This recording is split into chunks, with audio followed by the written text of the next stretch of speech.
Ciudades con futuro, responsables con el espacio donde vivimos. 8 de la mañana y 46 minutos, estamos en ampliación de noticias y en este bloque dedicado a nuestro espacio Ciudades con Futuro. Están con ustedes Carlos Villarreal y Jorge Turpo y vamos a conversar sobre las conclusiones de esta segunda edición de la campaña Ciudades con Futuro que organiza RPP Noticias. Carlos, estamos ya con el ministro del Ambiente. Ministro, ¿cómo está usted? Muy buenos días. Muy buenos días, Carlos. Muy buenos días, Jorge, y a través de ustedes a todos sus televidentes y oyentes. Bien, el ministro del Ambiente, Gabriel Quijandría Acosta, que nos acompaña esta mañana. La importancia, ministro, de recuperar el espacio público para las personas. ¿Qué impacto puede tener ello y de qué manera esta emergencia sanitaria, entre todo lo malo, puede ayudar a que recuperemos ese espacio para las personas?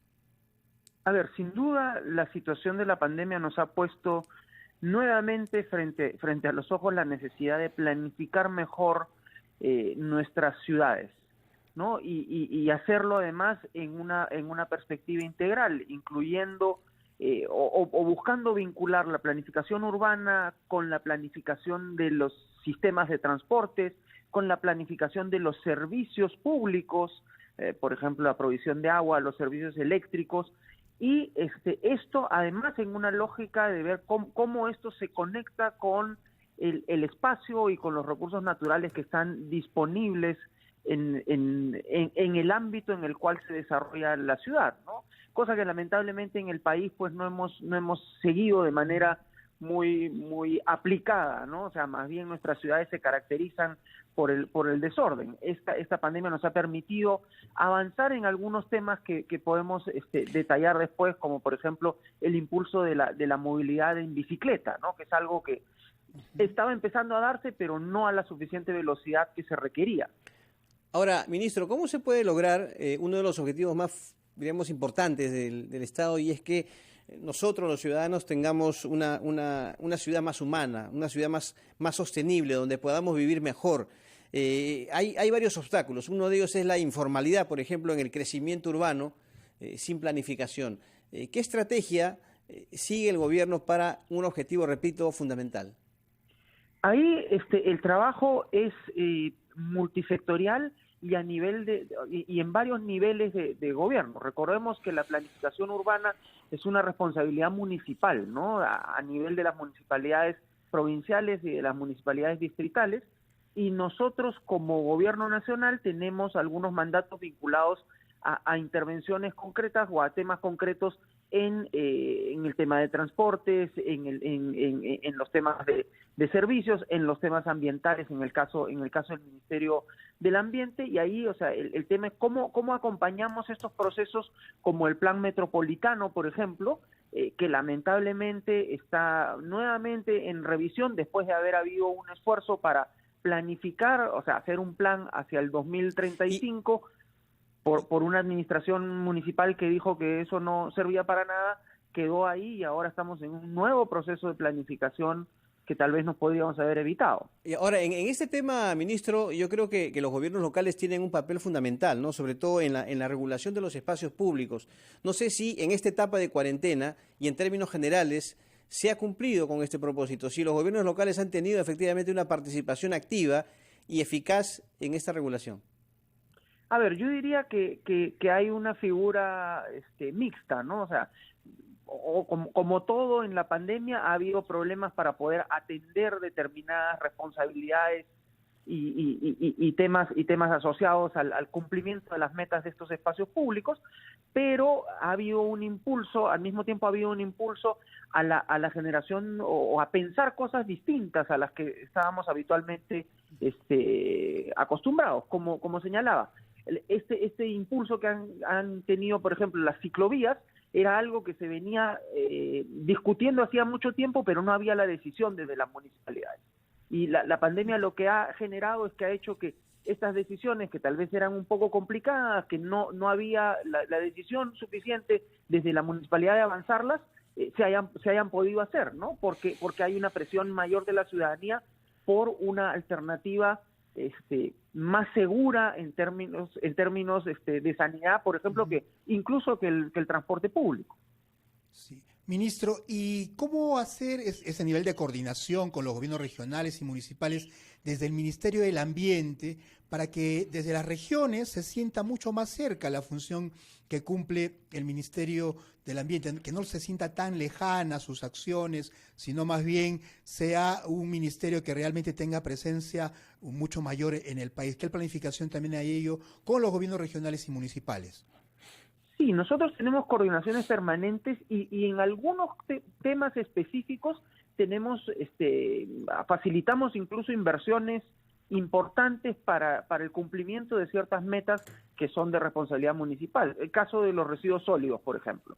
Nosotros la semana pasada hemos inaugurado un relleno sanitario para utilización de toda la provincia de Chincha, por ejemplo, que va a tener como efecto la mejora en la calidad de vida de todos los distritos de la provincia. Son alrededor de 200.000 personas las que van a estar beneficiadas. Ahí el tema es que nosotros acompañamos con asistencia técnica y con apoyo para obtener el financiamiento. Es un financiamiento de la cooperación japonesa a la municipalidad, pero la municipalidad es quien se hace cargo después de la gestión y del mantenimiento y del funcionamiento del relleno sanitario. Nosotros acompañamos el proceso de inversión, pero ya ellos tienen ante sí la tarea de conseguir los recursos, conseguir que los ciudadanos paguen por este nuevo servicio o este servicio mejorado, ¿no? Que es otro de los temas complicados que tenemos a veces en la ciudad, ¿no? La gente no está acostumbrada a valorar los servicios y a pagar por ellos. Así es. Ministro, hay un tema que es fundamental y es el de la contaminación ambiental. En la primera etapa de la pandemia y con las medidas de restricción que fueron más fuertes que ahora, evidentemente el número de vehículos disminuyó mucho en las calles y a su vez, si algo bueno trajo esta etapa de restricción, además de reducir los casos, es el tema de la contaminación. Y en estos momentos, ¿cómo está? ¿Cuál es la evaluación que se hace? La cuarentena en esta oportunidad no ha sido tan rígida como la anterior, pero los niveles de contaminación, ¿a qué índices llegan? A ver, no hemos regresado a lo que teníamos antes de la pandemia, porque igual hay algún nivel de restricción. Y lo otro es que durante la pandemia se ha podido avanzar en algunas medidas que van orientadas a generar un marco más positivo en términos de la gestión de la contaminación vinculada al tema de transporte. Hemos aprobado, por ejemplo, hace unos 10 días atrás, el Reglamento Nacional para el programa de chatarreo, que era algo que venía en discusión de hacía muchísimo tiempo atrás. Finalmente, con el Ministerio de Transportes se pudo aprobar esto, y esto va a permitir, por ejemplo, sacar del parque automotor una serie de vehículos muy antiguos que tienen, por tanto, un efecto muy contaminante. Se ha logrado avanzar en el tema de la generación de ciertas medidas para promover la llegada de vehículos eléctricos, buses y automóviles privados, en discusión con el Ministerio de Energía y Minas. Por ejemplo, el año pasado, hacia finales del año pasado, se ha producido el primer bus eléctrico completamente peruano, que ya está en circulación en el metropolitano, ¿no? Esto es esfuerzo de un par de empresas internacionales que operan aquí en el Perú, una de ellas vinculada al sector eléctrico, y que hay que ver, o sea, cómo escalamos estas medidas para que esto se vuelva más atractivo y se vuelva más la norma y no la excepción. Jorge. Muy bien, y ministro, ¿cómo destacar este tipo de espacios, por ejemplo, donde se ponga en debate, ¿no?, la nueva movilidad urbana, como ha sido y es este espacio de ciudades con futuro? ¿Deben ser espacios que se repliquen? ¿Cuál es el análisis y la conclusión que usted tiene de esta campaña?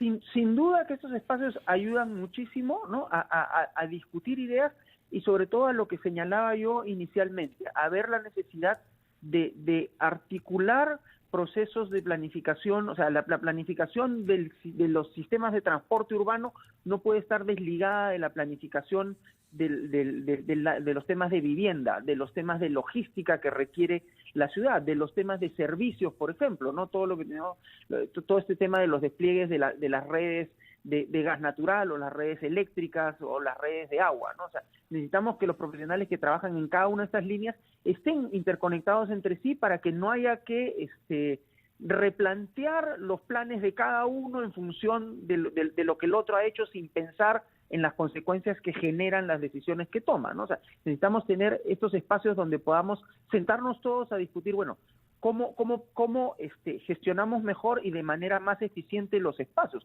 y cómo lo hacemos además tomando en cuenta potencialidades y limitaciones que también nos genera el espacio, ¿no? O sea, el componente ambiental siempre tiene que estar presente.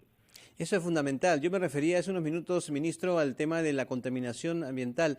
El transporte genera un índice importante de este aspecto, de este problema de la contaminación, pero ¿ha habido, cree usted, una renovación adecuada del parque automotor?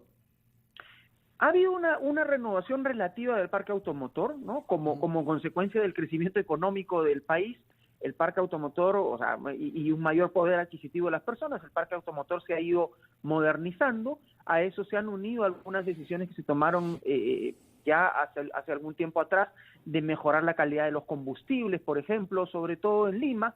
El tema, por ejemplo, el programa con COFIDE que hubo hace muchos años de transformación de los taxis a gas natural, ha hecho que los niveles de contaminación respecto de lo que había hacia el 2000 sean mucho menores, pero necesitamos aumentar el esfuerzo, porque si bien el parque automotor se ha modernizado, también ha crecido.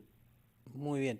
Bueno, ministro, le agradecemos mucho por estar con nosotros esta mañana para analizar las conclusiones de la segunda edición de campaña Ciudades con Futuro que organizó RPP. Ha sido usted muy amable, ministro del Ambiente, Gabriel Quijandría. Muy buenos días. Bueno. Ciudades con Futuro es organizado por RPP. Ciudades con Futuro es organizado por RPP.